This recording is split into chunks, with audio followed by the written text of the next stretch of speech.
नमस्कार, डेली 24 भारत देख रहे हैं आप। मैं हूं आपके साथ अनीता शर्मा। शुरुआत करते हैं उत्तर प्रदेश की बड़ी खबरों से। यूपी बोर्ड ने हाई स्कूल और इंटरमीडिएट परीक्षाओं का शेड्यूल जारी कर दिया है और इसके साथ ही जारी कार्यक्रम के अनुसार अगर बात की जाए तो बोर्ड की परीक्षा 18 फरवरी से शुरू होगी और परीक्षा तिथियों की घोषणा के बाद से छात्र छात्राओं में तैयारी को लेकर उत्साह बढ़ गया है। शिक्षा विभाग ने बताया है कि परीक्षाओं का संचालन सुचारू और नकल विहीन माहौल में कराया जाएगा, जिसके लिए सभी जिलों में विशेष निगरानी की व्यवस्था की जा रही है। बड़ी खबर आपको बता दें कि 18 फरवरी से हाई स्कूल और इंटर की परीक्षाएं शुरू होने वाली है और फरवरी से ये परीक्षाएं शुरू होने वाली है। यूपी बोर्ड ने हाई स्कूल और इंटरमीडिएट परीक्षाओं का शेड्यूल जारी कर दिया है। बोर्ड परीक्षाएं 18 फरवरी से शुरू होने वाली है और परीक्षा की तिथियों की घोषणा के बाद से ही छात्र छात्राओं में तैयारी को लेकर उत्साह बढ़ गया है। शिक्षा विभाग ने बताया है कि परीक्षाओं को संचालन सुचारू और नकल विहीन माहौल में कराया जाएगा। इसके साथ ही जिले में विशेष निगरानी की भी व्यवस्था की जा रही है। खबर यूपी के बिजनौर से है, जहां पर पुलिस और बदमाशों के बीच मुठभेड़ का मामला सामने आया है। पुलिस महिला से लूट के 2 आरोपियों को पुलिस ने गिरफ्तार किया है, तो वहीं जवाबी फायरिंग में 2 बदमाश गंभीर रूप से घायल हुए हैं और घायलों के पास से पुलिस ने तमंचा और जेवर भी बरामद किए हैं। बिजनौर जिले में पुलिस और बदमाशों के बीच हुई मुठभेड़ में महिला से लूट के 2 आरोपियों को गिरफ्तार कर लिया गया है। बताया जा रहा है कि पुलिस ने टेम्पो चालक राजीव और उसके साथी अश्वनी शर्मा को मुठभेड़ के दौरान पकड़ा है, जहां पर जवाबी फायरिंग में दोनों के पैरों में गोली लग गई है। पुलिस के अनुसार आरोपियों ने चांदपुर छोड़ने के बहाने एक महिला से लूटपाट की थी। मुठभेड़ के बाद से दोनों के कब्जे से लूटे गए जेवरात और 2 तमंचे, एक टेम्पो बरामद किया गया है। थाना हल्दौरा पुलिस ने दोनों घायलों को हिरासत में लेकर आगे की कार्रवाई फिलहाल शुरू कर दी है। देखिए, कल दिनांक 4 नवंबर 2025 को रात्रि लगभग 11 बजे जरिए दूरभाष सूचना प्राप्त हुई कि थाना हल्दौर क्षेत्र में एक नहर के पास सुनसान स्थान पर एक टेम्पो चालक 2 अज्ञात व्यक्तियों द्वारा एक महिला और उसके बच्चों के साथ बलपूर्वक उनके मोबाइल फोन, कृत्रिम आभूषण तथा 300-400 रुपए लूट लिए गए। इस सूचना पर तत्काल स्वाट टीम, एसओजी टीम तथा पुलिस टीम के साथ घटनास्थल का निरीक्षण किया गया। घटना के सफल अनावरण हेतु 3 टीमें लगाई गई थी। आज प्रातः घटना में सम्मिलित अभियुक्तों को पुलिस मुठभेड़ में गिरफ्तार कर लिया गया है। दोनों अभियुक्तों के पैर में गोली लगी है, जिन्हें चिकित्सीय उपचार हेतु भिजवाया गया है। घटना में लूटी गई समस्त वस्तुओं को बरामद कर लिया गया है। अन्य विवेचनात्मक कार्रवाई प्रचलित है। मौके पर किसी प्रकार की लॉ एंड ऑर्डर की समस्या। यूपी के संभल जिले के चंदौसी क्षेत्र के बदायूं चुंगी में उस समय हड़कंप मच गया जब लेंटर डालते समय करीब 1400 फीट का झूला अचानक से ही भरभरा कर नीचे गिर पड़ा। हादसे में 4 लोग मलबे के नीचे दब गए हैं। आसपास के मौजूदा स्थानीय लोगों ने तुरंत ही राहत कार्य भी शुरू किया और चारों को मलबे से बाहर निकाला गया और इसके बाद से घायलों को एम्बुलेंस की मदद से सरकारी अस्पताल में भर्ती कराया गया है, जहां पर एक व्यक्ति की हालत काफी गंभीर बताई जा रही है। सूचना मिलते ही स्थानीय पुलिस मौके पर पहुंची और जांच में जुट गई है। ये हादसा इलाके में अफरा तफरी का माहौल पैदा कर गया है। बता दें कि बड़ी खबर है, जहां पर संभल से खबर है और घायलों को अस्पताल में भर्ती कराया गया है। कहाँ पर? बदायूं चुंगी। क्या हो रहा था बदायूं चुंगी? क्या काम चल रहा था? लेंटर पड़ रहा था। किसके यहाँ? नाम तो नहीं था उसका। फिर क्या हुआ लेंटर पड़ते पर? लेंटर पड़ते तो सारी झूला नीचे गिर गया। लगभग कितने लोगों के चोटें आई हैं? लगभग 4-5 लोगों को चोट आई। आपको डॉक्टर साहब ने क्या बताया? यहाँ पे डॉक्टर साहब है नहीं। पट्टी वगैरह हो गई आपकी? पट्टी तो हो गई है, कमर में चोट जाता है। कौन लेकर आया आपको यहाँ? हमारे साथ वाले का है। लेंटर गिर गया तो। अलीगढ़ के परिषद में बनारस की तर्ज पर देव दिवाली महोत्सव बड़े ही धूमधाम और श्रद्धा के साथ मनाया गया और इस अवसर पर शहर की अनेक सामाजिक संस्थाओं ने रंगोलियां बनाई और हजारों दीप प्रज्वलित किए। बताया जाता है कि अलीगढ़ में देव दिवाली की शुरुआत 51 दीपों से हुई थी, जो अब बढ़कर 1,81,021 दीपों तक पहुंच गई है। इससे पूरे अस्पताल क्षेत्र रोशनी से नहा उठा। कार्यक्रम के दौरान लेजर लाइट शो के माध्यम से रामायण के विभिन्न प्रसंगों का शानदार प्रदर्शन किया गया, जिसने दर्शकों को मंत्र मुग्ध कर दिया। इसके साथ ही मंदिर के महंत योगी कैलाश नाथ जी ने बताया कि इस आयोजन में महिला सशक्तिकरण का विशेष संदेश दिया गया है। खास करके देश की बेटियों का वर्ल्ड कप में जीत से प्रेरित होकर प्रस्तुति के लोगों ने खूब सराहा है और इस पावन अवसर पर शहर के गणमान्य नागरिक और श्रद्धालु बड़ी संख्या में उपस्थित रहे। दीपकों से शुरुआत की गई। आज 20वां देव दीपावली महोत्सव मनाया जा रहा है। 1,21,121 दीपकों के साथ महाआरती की गई है, भव्य सज्जा की गई है, रंगोली है, आप देख रहे हैं महाआरती चल रही है और आतिशबाजी भी हो रही है, लेजर शो भी है और बहुत ही भव्य लाइटिंग यहाँ की गई है। गिलहराज जी मंदिर परिवार के द्वारा हमारे यहाँ बाबा महाकाल मुख्य अतिथि होते हैं और हमारे राम जी होते हैं उनके आतिथ्य। इसके साथ हमने महिला सशक्तिकरण को देखते हुए हमारी महिला टीम ने क्रिकेट वर्ल्ड कप जीता है और दिखाया है कि हमारी बच्चियां भी कर सकती हैं।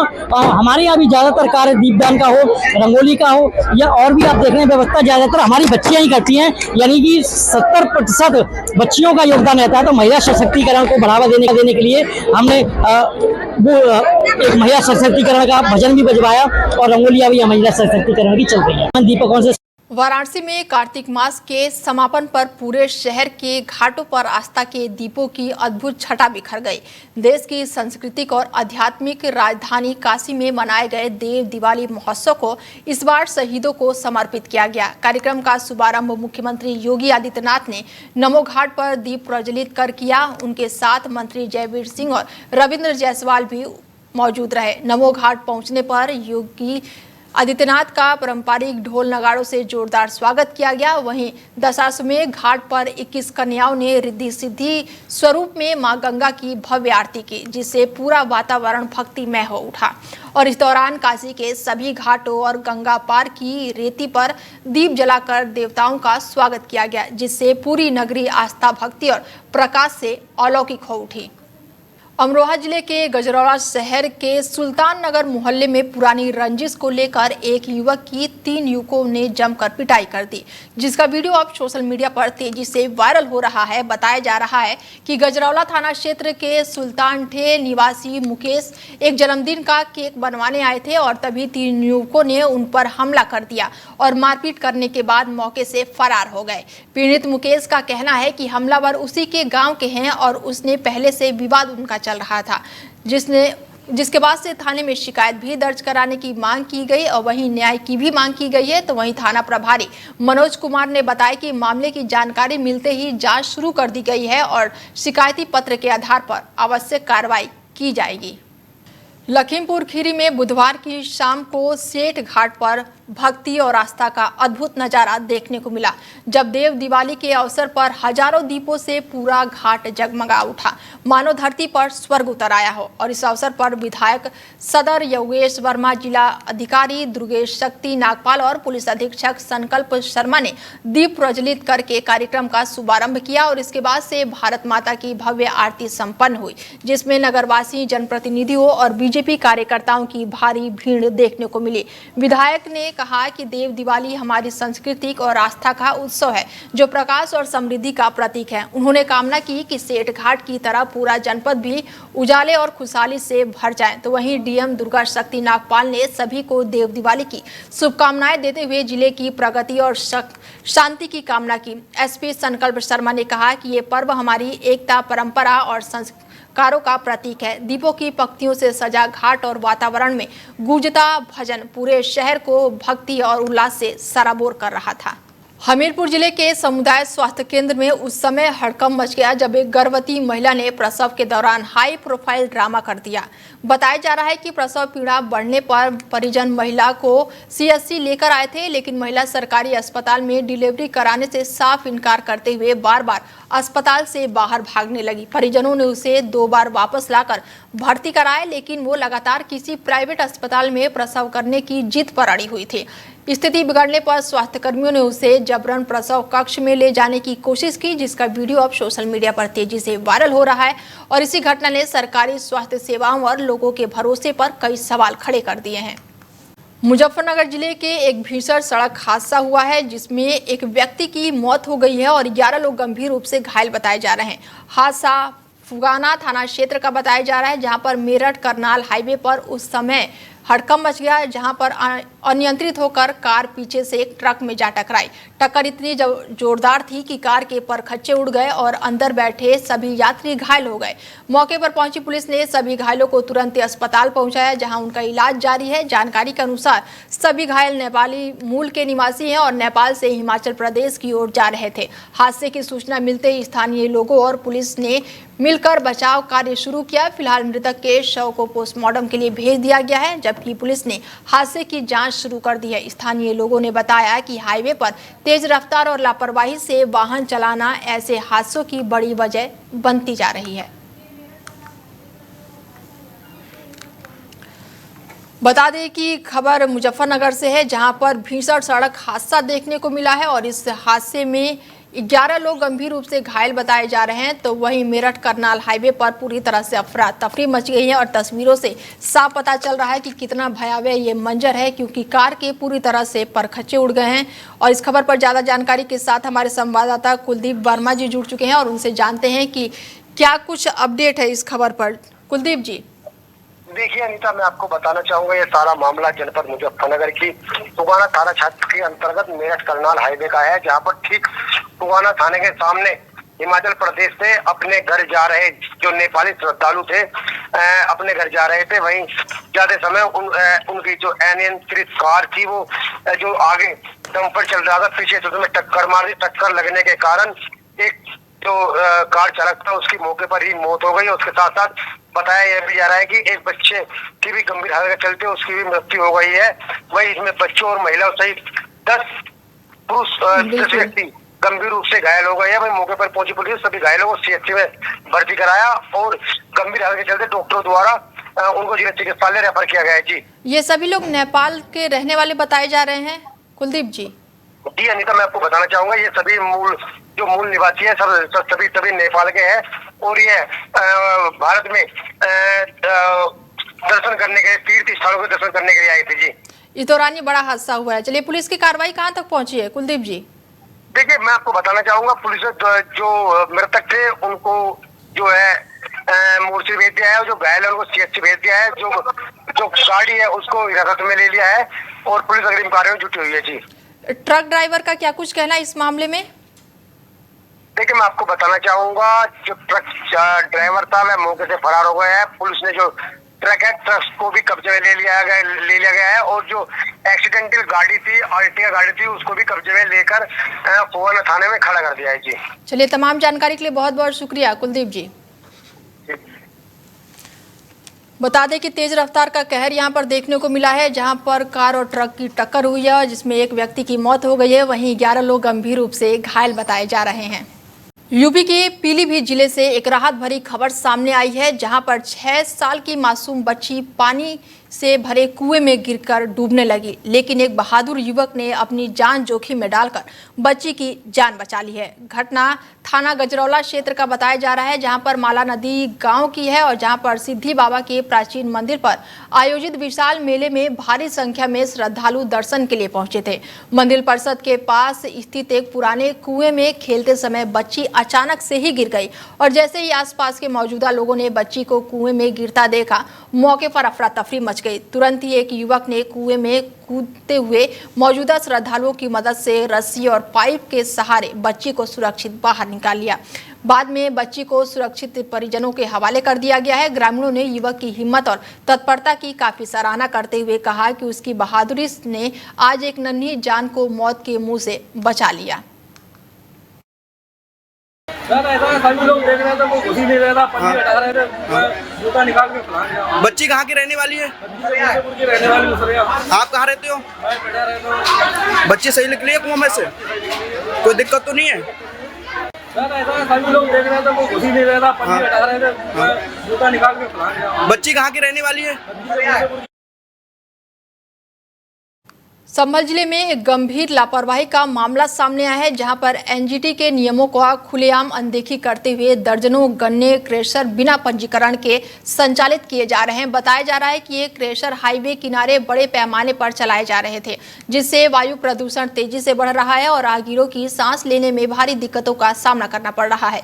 स्थानीय लोगों का कहना है कि इन गन्ना कोल्हुओं से उठने वाले धुएं और धूल की वजह से आसपास के क्षेत्रों में स्वास्थ्य के लिए खतरा बन चुका है और इसके बावजूद भी प्रशासनिक अधिकारी मौन है और अब तक किसी भी संचालक पर कार्रवाई नहीं की गई है। लोगों ने सवाल उठाया है कि अब एनजीटी के स्पष्ट दिशा निर्देश पर इन इकाइयों के संचालन का प्रतिनिधित्व करना है तो बिना किसी अनुमति चल रहे इन क्रेशरों पर कार्रवाई कब होगी।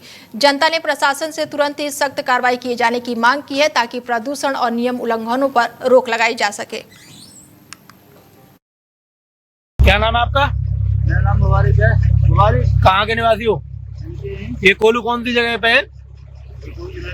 जनेटा। ये कट्टों में क्या रखा है आपके यहाँ? कट्टों में क्या रखा है ये? क्या इसमें लगाई जा रही है? मतलब गुड़ में? और क्या क्या उपयोग किया जा रहा है गुड़ के अंदर? गुड़ के अंदर और क्या क्या चीज लगाई जा रही है? और भी कुछ लगाते हैं? क्या नाम है आपका? और इस खबर पर ज्यादा जानकारी के साथ हमारे संवाददाता रामपाल सिंह संभल से जुड़ चुके हैं और उनसे जानते हैं कि अवैध क्रैशरों का मामला सामने आया है। हालांकि धुएं की वजह से प्रदूषण बहुत बढ़ रहा है, क्या कुछ अपडेट है? जी बिल्कुल बता दूं अनीता, देखिए संभल में एनजीटी के नियमों का दरकिनार करके यहाँ पर तमाम मतलब दर्जनों की संख्या में यहाँ पर क्रेशर कोल्हू गन्ना जो है गन्ना से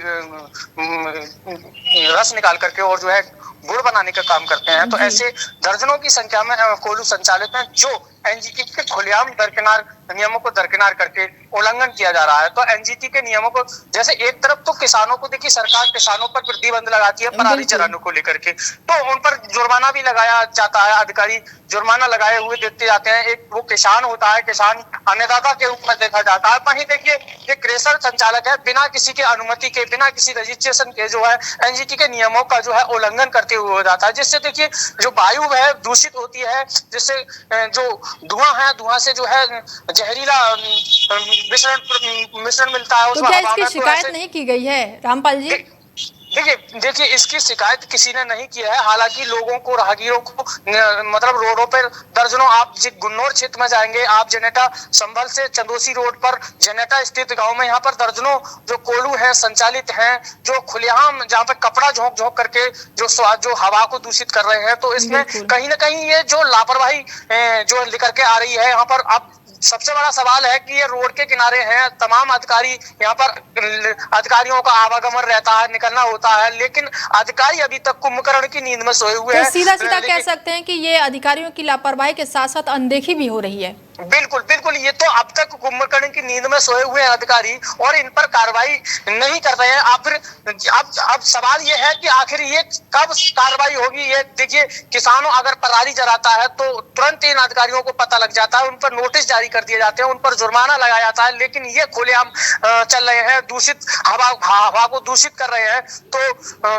अब इन पर कार्रवाई क्यों नहीं कर रहे? आखिर किसके संरक्षण इनको मिल रहा है जो खुलेआम तरीके से क्रेशर दर्जनों की संख्या में संभल में संचालित किए जा रहे हैं? यही सवाल सबसे बड़ा है। तो इन पर बिल्कुल सवाल यह है कि क्या कार्रवाई प्रशासन करता है या फिर अनदेखा कर रहा है या किसी का दबाव है। और इनका रजिस्ट्रेशन भी बताया गया है कि इनका रजिस्ट्रेशन नहीं है, ये मानक को दरकिनार करके सरकार की अवहेलना हो रही है। बिल्कुल साफ तौर पर हम ये कह सकते हैं कि यहाँ पर जनता के स्वास्थ्य के साथ भी खिलवाड़ हो रहा है। बिल्कुल, ये जनता के साथ स्वास्थ्य के साथ में तो खिलवाड़ हो ही रहा है। देखिए एक्वाई जो नापा जाता है कहीं ना कहीं बढ़ता हुआ जाता है, दीपावली में पटाखे भी फोड़े जाते हैं तो उसके उपरांत एक्वाई जो नापा जाता है, तो कहीं ना कहीं इससे भी कहीं ना कहीं एक्वाई बढ़ता हुआ नजर आता है संभल का। तो इस पर भी नजर प्रशासन को डालनी चाहिए। आखिर क्यों मौन है प्रशासन संभल का, या फिर क्यों किसके संरक्षण में चल रहा है, किसका दबाव है, वो आने वाला टाइम ही बता सकता है। बिल्कुल रामपाल जी, तमाम जानकारी के लिए बहुत बहुत धन्यवाद। खबरों में आगे बढ़ते हैं और खबर यूपी के संभल से है, जहां पर एक चौंकाने वाला मामला सामने आया है, जहां कुछ किसान नेताओं की दबंगई खुलकर देखने को मिली है। बताया जा रहा है कि एक किसान नेता अपनी गाड़ियों में हूटर बजाकर लोगों में दहशत फैला रहे थे। जब पुलिस ने मौके पर पहुंचकर गाड़ी से हूटर उतारने की कोशिश की तो दोनों पक्षों के बीच तीखी नोकझोंक हो गई। प्रत्यक्षदर्शियों के अनुसार किसान नेता पुलिस के सामने ही हावी हो गए और नारेबाजी करने लगे। पुलिस के कई बार समझाने के बावजूद उन्होंने अपनी गाड़ियों से हूटर हटाने से इनकार कर दिया और इस दौरान माहौल काफी तनावपूर्ण हो गया। घटना का वीडियो अब सोशल मीडिया पर तेजी से वायरल हो रहा है और ये पूरा मामला संभल जिले का बताया जा रहा है। वीडियो सामने आने के बाद से पुलिस प्रशासन पर कार्रवाई को लेकर कई सवाल उठने लगे हैं, जबकि स्थानीय लोगों ने ऐसी घटनाओं पर कड़ी कार्रवाई की मांग की है। फिलहाल बुलेटिन में मेरे साथ इतना, दीजिए इजाजत, नमस्कार।